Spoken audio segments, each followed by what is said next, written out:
Hello, doctor. This is Efren Colasso for the assignment for the video number 2. And this one, I completed a manual mobilization technique in the first video, so I want to do now a rehab exercise. And I selected to do the hip abduction and external rotation exercises, but I want to add some variations. May I propose some different things to work with our patients, with our clients or athletes when we are rehabbing or strengthening the hip. So I already put the bands on my thighs. So basically I'm gonna show you the hip abduction and external rotation exercises. First we put the bands. It's important to be clear that, as stated in the presentations, we need to do a great selection of the resistance of the band. We are trying to do a complete range of motion in the exercise, so we should start with a lighter weight first, lighter resistance, and then we are gonna progress through our rehabilitation program. So first we go light, then we go strong. But it's important to focus that the patient should be able to do the complete range of motion in the exercise. So based on that, this is the exercise. So we're gonna do hip abduction with external rotation. So the patient should be the foot parallel to the shoulders, and then we can do a hip abduction, and then come back to the starting point. So it's important when we are working with bands.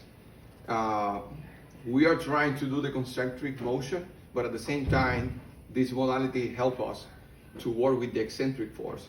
So we can start to tell the patient to do the motion, and then we progress going slowly, trying to control that movement, working on the eccentric phase. So over here, and then we go slower. We do it, and we go slower, okay? And that's the basic one, but I want to propose different things. You know, I think this exercise is really good to do something more functional. So I want to propose some different variations. So first, we can do the traditional one, but then we can go and work trying to do side walkings. Always trying to have the center of motion on the core, and then go slowly. You know, we saw a lot of people doing this very fast, especially when we are doing pre-participation warm-ups. But then we were trying to add that eccentric force that is part of the participation too. So maybe that's one adaptation. The other one is trying to go in a 3D motion. So we can go and have abduction and external rotation with a little bit of crossing, and we can go always backwards, trying to maintain that position, and then we can do circumferences.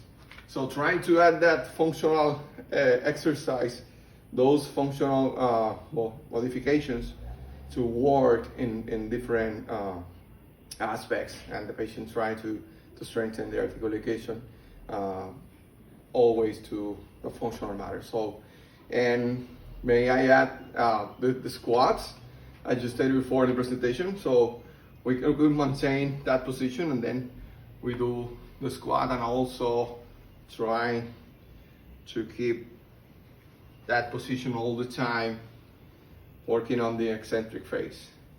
And then finally, I really loved that idea of moving the bands in different places, so we can concentrate on trying to recruit those muscles to work in the walking or in the squats position, and then finally progressing to the forefoot. I really love that.